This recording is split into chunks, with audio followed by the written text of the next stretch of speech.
Hola, en esta ocasión analizaremos en la clase de Filosofía 1 el tema mito, magia y religión como parte de la unidad 1 que se denomina formas de pensamiento diferentes a la filosofía. En este sentido, tenemos como principales formas de pensamiento diferentes a la filosofía precisamente eso, el mito, la magia y la religión, la cual hacen parte del pensamiento prefilosófico, es decir, el pensamiento que existía antes de que se surgiera un método o la disciplina de la filosofía como tal, ¿no? Antes de que se organizara todo el pensamiento con base en determinada metodología para poderlo comprobar y hacerlo más apegado a la realidad y entonces hacerlo comprobable. Estos tres tipos de pensamientos prefilosóficos no quiere decir que han dejado de existir, ¿no? Aún en la actualidad, esos tipos de pensamientos prefilosóficos existen y siguen tan vigentes como antes de que existiera la filosofía. Ahora con un poco más de conciencia en cuanto a la percepción que tenemos de estos tipos de pensamientos. Entonces, el pensamiento prefilosófico, como ya se los indiqué, radica básicamente en esos tres principales arquetipos que son el mito, la magia y la religión. Analizaremos a continuación cada uno de estos para determinar sus características y la denominación que se le da. Entonces, iniciando, el mito. En el lenguaje cotidiano, la palabra mito tiene cuatro principales acepciones definidas por la Real Academia Española. Todas estas relacionadas entre sí, no quiere decir que una esté aislada de otra. Entonces, como primera la tenemos como una narración maravillosa situada fuera del tiempo histórico. La segunda menciona que es una historia ficticia que encarna algún aspecto universal de la condición humana. La tercera nos dice que es algo o va encaminado hacia algo rodeado de gran admiración y estima. Y la última corresponde a una persona o cosa a la que se atribuyen cualidades que en realidad no tiene. En otras palabras, se le atribuye una facultad o un poder falsos. Como inicio, los mitos son narraciones acerca del origen. Pueden ser fantásticas o imaginativas, pero en absoluto se les atribuye valor como verdades empíricas, es decir, no se pretende que los hechos que se cuentan hayan ocurrido de dicha manera. Por ejemplo, tenemos el Popol Vuh, ¿no? Hay un mito prehispánico que narra hechos acerca del origen de los seres humanos. Y en él se cuenta que los dioses hicieron a las primeras personas a base de pasta de maíz.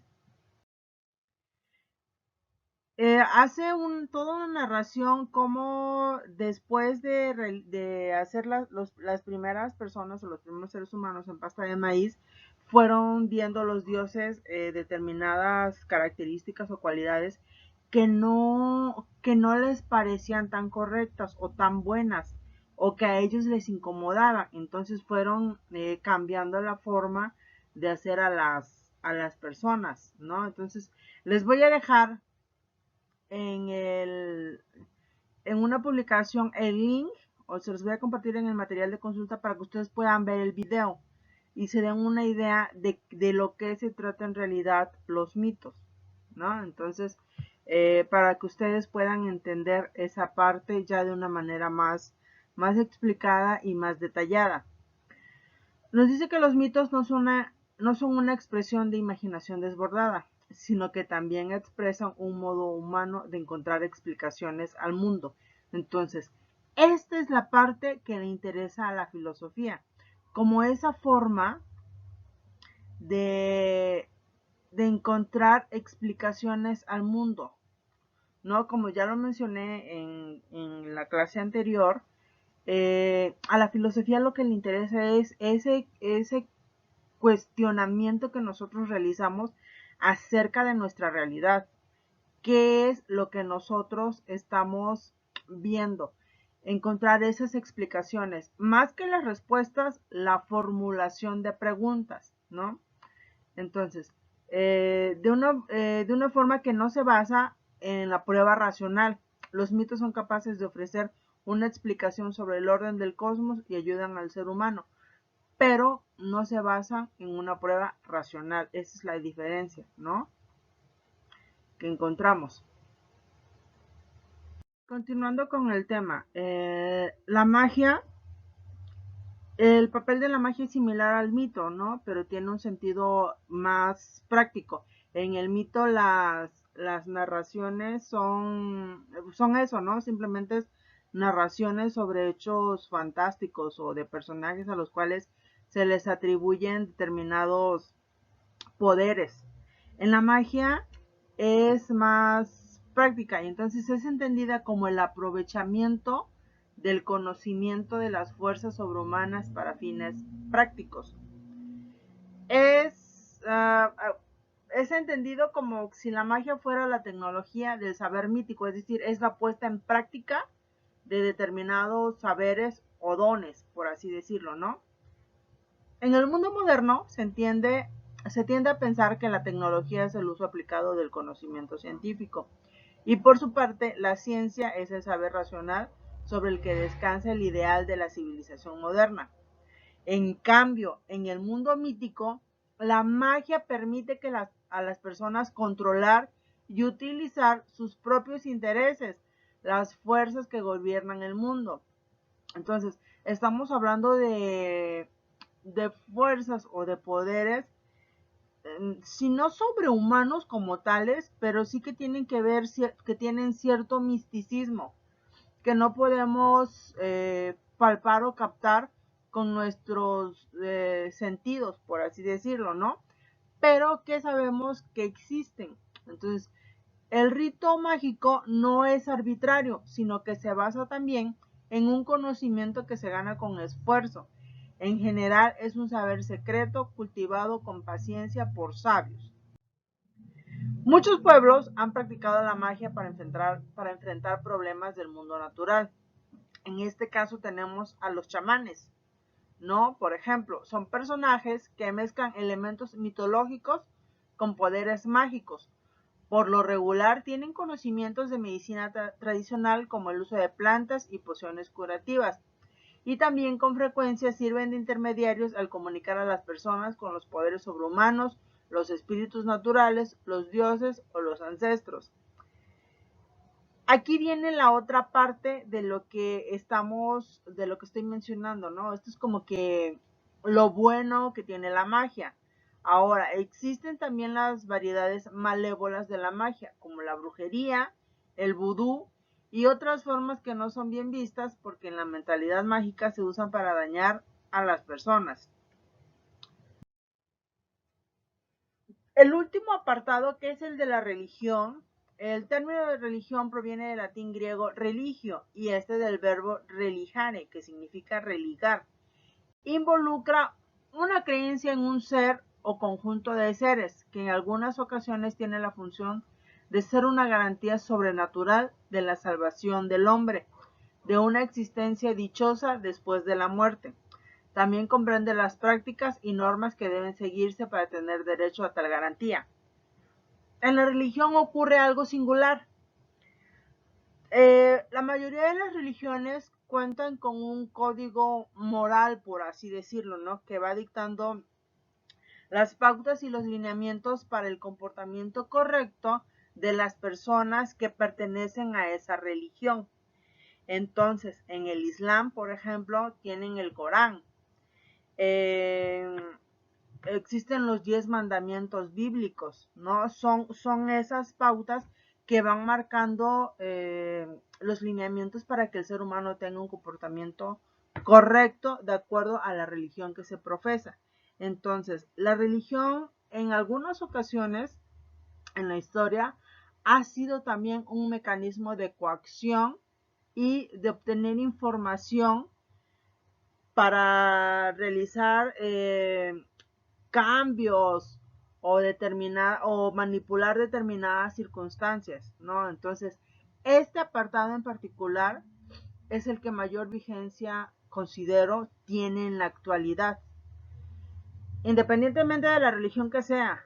Y eso no lo vamos a discutir aquí porque existen una variedad de religiones y entonces cada quien va a tener su punto de vista muy particular y muy peculiar y es respetable, ¿no? Entonces, la relación del mito y la magia con la religión es todavía más complejo. No podemos decir, como lo mencionamos, entre la magia y el mito, que la magia era como que la tecnología del mito, ¿no? O era la puesta en práctica. Ya la relación que podemos determinar entre mito y magia con la religión es un poquito más complejo. Mientras que el mito y la magia suelen asociarse con etapas antiguas de la civilización, las religiones son vistas con gran respeto por buena parte de la sociedad, ¿no? Asimismo, siguen considerándose como formas valiosas del pensamiento humano por diversas razones. Las religiones más difundidas suelen ser también las más antiguas y han producido importantes obras de arte. Un ejemplo es el cristianismo occidental, que ha sido la religión de casi todos los músicos, literatos, pintores, arquitectos y otros artistas en esa parte del mundo. Pero lo mismo ocurre con el budismo, el islam y el judaísmo, por mencionar a las más conocidas. Entonces, la revisión de las creencias ha sido muy importante. La teología estudia los conceptos de Dios o lo divino, el alma, la vida espiritual y otros temas afines. Esos temas que se relacionan o que asociamos con la religión. Entonces, y como disciplina del conocimiento tiene una larga historia que se remonta a los griegos, a los inicios de lo que es o de lo que consideramos ahora filosofía.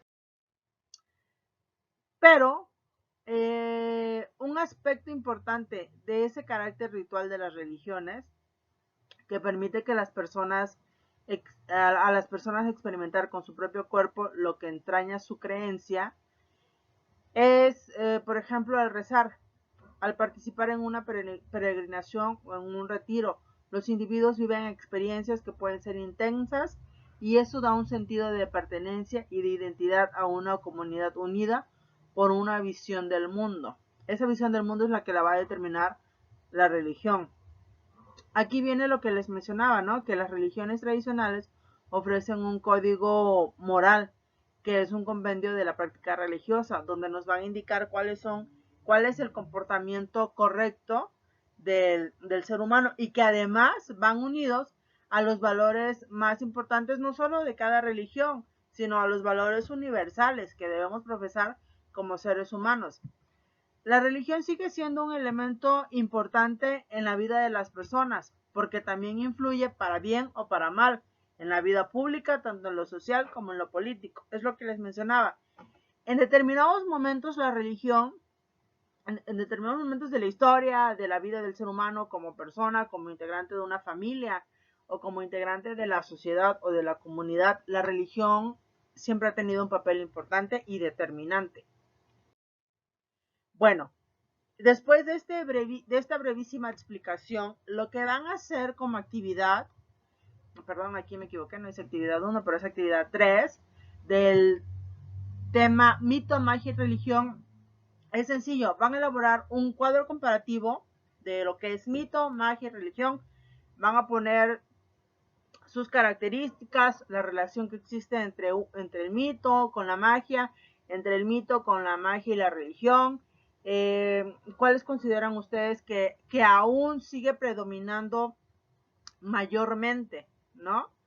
Y lo que les he pedido en las actividades anteriores, ¿no? Un comentario acerca de lo que más se les ha quedado grabado o lo que más les ha llamado la atención acerca del tema.